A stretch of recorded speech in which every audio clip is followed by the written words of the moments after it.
Hey, what's up? You're here today with Nick the Informative Fisherman, and today we are going to be discussing beginner bluegill fishing. First thing you'll need is a basic spinning rod, about 6 foot long, medium to light action, with about 4 to 6 pound tests usually for bluegill fishing. And when I say 4 to 6 pound tests, I'm actually talking about the line. When you're bluegill fishing, you're using very small objects like small hooks, small split shots, small swivels. This is actually a close-up of a size 8 hook, which is the hook of choice for bluegill fishing, and I'll actually point out some other things for you on the rig here. Just up from the hook on the line rig is a swivel, and basically the swivel pops open on the wide loop, which I'll show you a close-up of in a minute here. And the line already comes tied to the hook, so there's just a little loop on the end that you pop open the big part of the swivel there, and you toss the line over and you pop it back in. And just up from the swivel on the rig we have a little split shot, which is a little lead weight that kind of looks like a little Pac-Man face that already comes with the mouth open. And generally between the swivel and the bobber you're going to pinch one of these on, not too tight but just enough to where it hangs onto the line to give your rig a little bit of weight, so it'll get the bait down there for the bluegill to get after.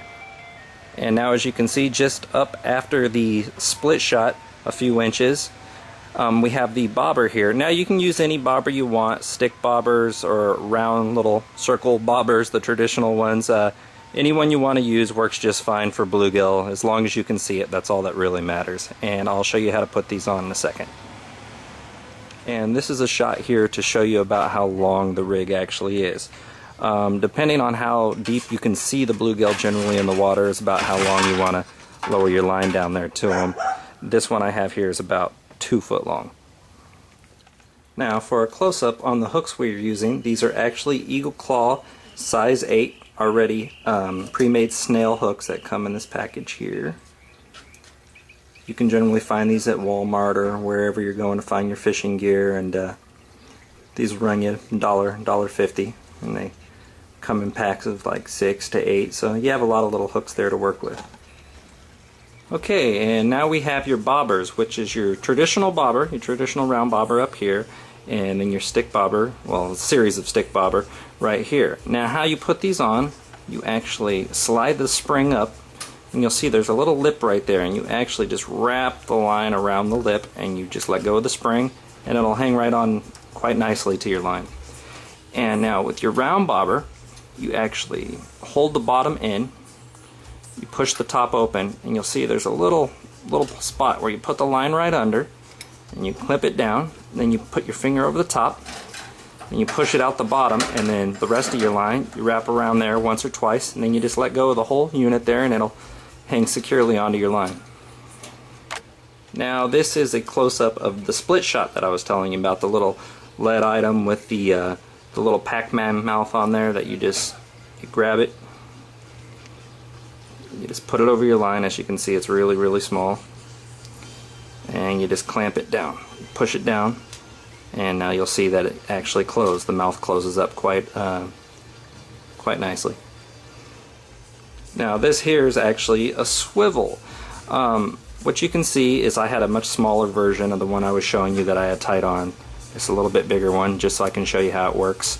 This pops open, you toss the loop of the line over there, you know, so your hook and line's hanging on there, and you pinch it shut, just like that.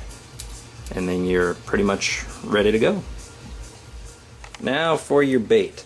A lot of people use night crawlers, a lot of people use red worms, some people use grubs, maggots, but traditionally I think the best way to fish for bluegill is either red worms or night crawlers.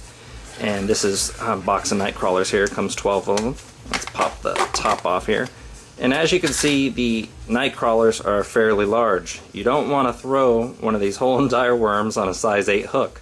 You can actually break the worm in 3 pieces there and here. And if you pinch the worm tightly enough, he'll just snap right off. Don't worry, you're not really harming the worm none. He's fine. And then you just hook that piece onto your hook. You don't want to put too much worm on your hook to where it's blocking the fish from actually getting hooked himself. So about 3 to 4 pieces for each night crawler. You pinch them off and you hook that on your hook. once through the worm and once back out of the piece. You don't want to loop it on there 15 times, just once or twice through the hook, and that should be fine.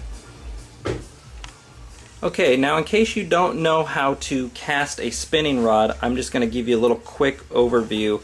I'll probably do another more elaborate video on this, but in case you don't already know, this is your bail here, which is the wire that goes over the top. You turn it towards your finger, you pinch the line right there, and you open the bail. Now when you lean back with the rod and you whip it forward, as the momentum's going forward, you release the line right there with your finger. It hits the water. Now you can either click it shut, or you could start to reel, and most of them will click shut. And you'll see the line goes right back under right there.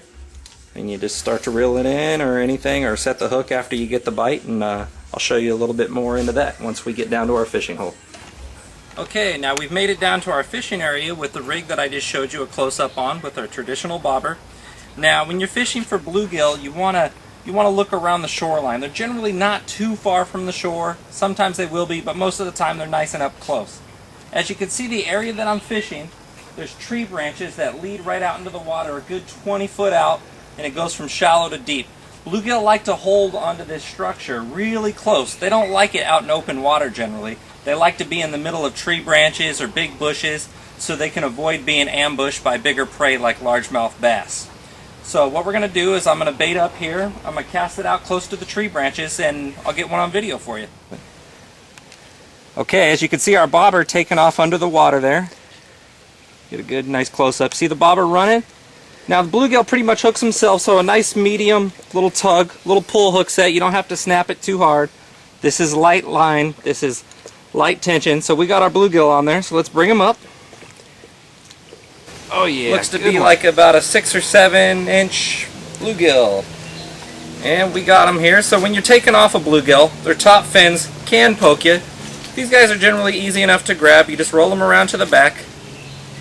Wrap your hand all the way in. Make sure he's up against your palm, otherwise they got good strength. They'll start twitching and jerking, and they'll keep flipping out of your hands. So get them nice and tight in your palm. Take that hook, just work it loose of his lip. Decent fish here. Give you a close-up of the guy. And give him a nice, good little toss back out there. And there you have it. And that's beginner bluegill fishing with Nick the Informative Fisherman.